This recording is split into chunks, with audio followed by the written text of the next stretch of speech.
Hello everyone. The title of today's episode is a very interesting one, and it's A Mystic's Self-Enquiry. And what I found and that I would like to share with humanity, in a sense, and the whole world, is an inner look in a mystic self-inquiry, which is that being who has gone to existence to see what exists. He has gone to his moment and to recognize what the absolute is. And if there's a concept of liberation, what are we being liberated from? There are many stories in which we choose to be characters in. But where is the intelligence of the storyteller? To begin, I want you to immediately see that if a human being wanted to go outside and just sit in the park and to look around, he would begin to see that all that is in life is kept within a moment of experience and existence. So it's as if experience and existence are intertwined, which is simultaneously, in a sense, how we know and we don't know. So the unknown aspect of experience and the known aspect of experience.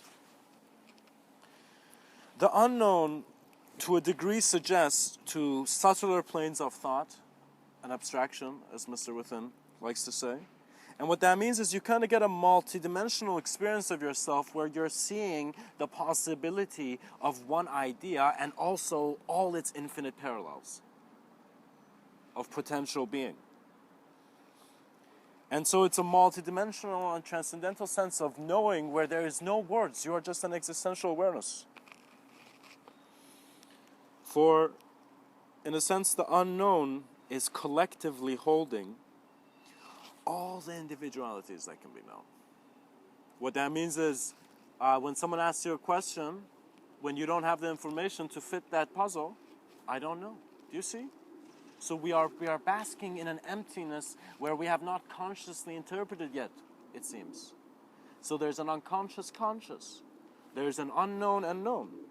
Now, the known aspect suggests to how immediately that kid in the park begins to suddenly see how there's physical reality. How there's a physical body and there's a physical world. However, the immediate experience seems to be only in this body. However, this body is an aspect of the whole moment of experience. What that means is when you close your eyes, you're recalibrated to a sense of your body that is less visual. But it still has many memories of visualization. So what is keeping you? What is fueling the energy of your questions to explore the nature of this reality? To find the eye of the needle that weaves the fabric of this cosmos. In regards to the known, there's a dimensional awareness, as the unknown is the multidimensional awareness, which is always unknown to the individual consciousness, because it is of a collective intelligence. However, in regards to the dimensional awareness, as we're associating consciously with the body, we seem to have created a hollow fear. As if, like, because we're this, how can we be anything else? Because we're this. Do you see?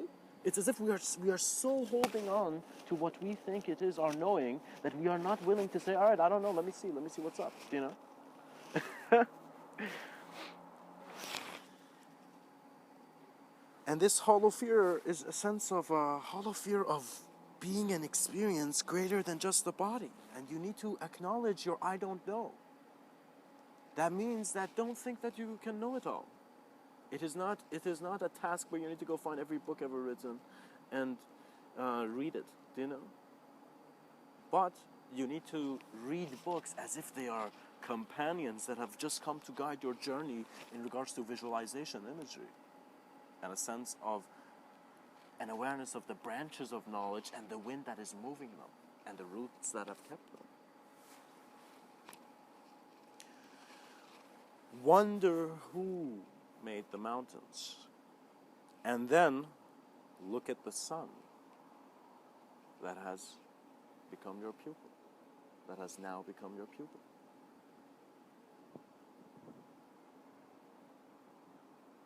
That your vision is the freedom, not the vision of an unfree self that cannot seem to let go when the trust of the grip still remains unknown. It remains to a degree external because you're considering an internality that is in a certain way. So it's very important, to be honest. I'm very fascinated how we can have therapists or anyone in that regard, aside from an external clarification that didn't need to be something you had to pay for, but just an awareness as simple as looking at the last ripple of a pond. That at the edge of order is the confrontation of your chaos. It is the movement into an abstraction that will question your solidity. So what that means is, if your whole life you've been wondering who you are, you will begin to see that the greatest judgment that can take you to the edge of your experience is that when there is an ordered being, all that can be done is a trust in chaos. When there is a chaotic sense of being, all that can be done is a trust in the order. Mankind has had many great engineers who have built bridges that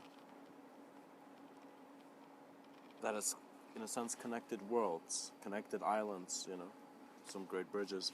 But it is now time for mankind to develop bridges of great abstract thought. What that means is we don't know what it is, this imagination, but we are going to plan and we're going to explore. We're going to have a multidimensional renaissance that will be the turn of the world.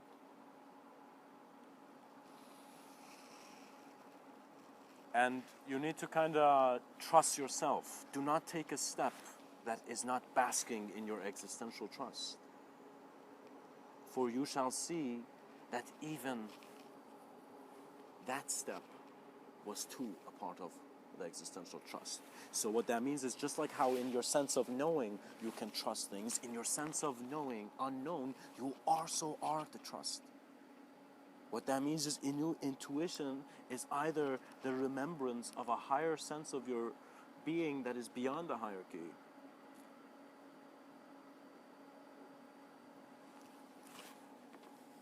or there never were numbers to count anything.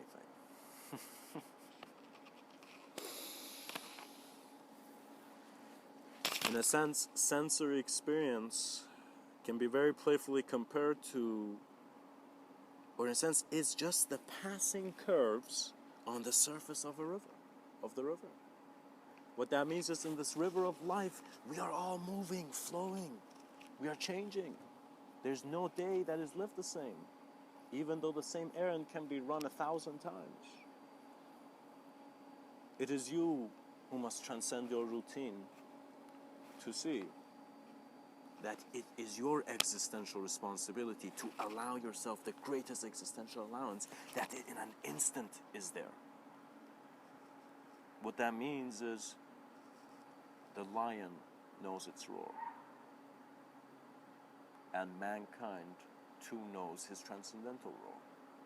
Because in man's kindness to allow all expressions to be gracefully observed, a sense of intelligence would, in a sense, not leap out of or get off any ship, but to, in a sense, transition as it is. What that means is, when you walk into a very ancient temple, immediately, if you're sensitive, you would begin to see that some thoughts are not allowed in this temple. Just like how you take off your shoes, it's as if immediately your intention pushes away those thoughts. Similar to how you don't let, for example, someone be rude to your family members, that instant of knowing of allowance. Similarly, You're allowing thought not to be rude to the sacredness of space in regards to how time is considered. So as you timelessly take off your shoes, you walk into the temple, and there is a silence and stillness that seems to be the same silence and stillness that has heard every prayer in this temple. And so, playfully, through the allowance of the flow of your moment, there never is a disturbance, but an involvement beyond an object of experience and just an experiencer. What that means to some degree in regards to how I can say some stuff in regards to multidimensional presence and what I mean, what Mr. Within means by multidimensionality in regards to your cellular planes of thought and abstraction, is that there is an awareness of thing and there is an awareness of nothing, right? And as we kind of look at this, we see that when we look at a thing and we become aware of nothing, that is a different awareness, okay, than a thing that is aware of itself that is nothing but is still something. Do you see? So in other words, think of it this way. Instead of you trying to go read fantasy books to see what other planes of existence may look like, begin to realize and look at the nature of how thought comes into your awareness. And as you do, you begin to see that you need to take where you are. You can sit anywhere. You could be anywhere in this reality and just sit still, be silent and be. And Mr. Within recommends nature because then immediately you will remember the nature of your being. And then you will take the most efficient acts that are not seeking a harmony. You're not trying to be a peace bringer. You're trying to be peace. You are innately the expression of a peaceful being. You're not disturbed by definitions that create even the word disturbance.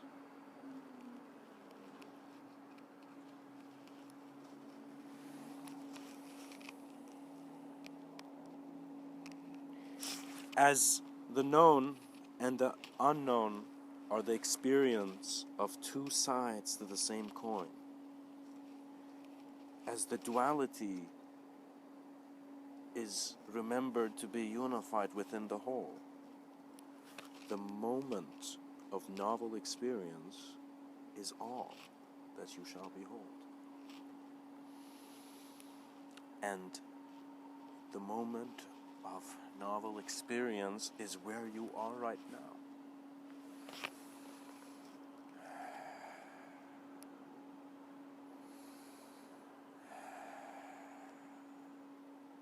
Where are you right now?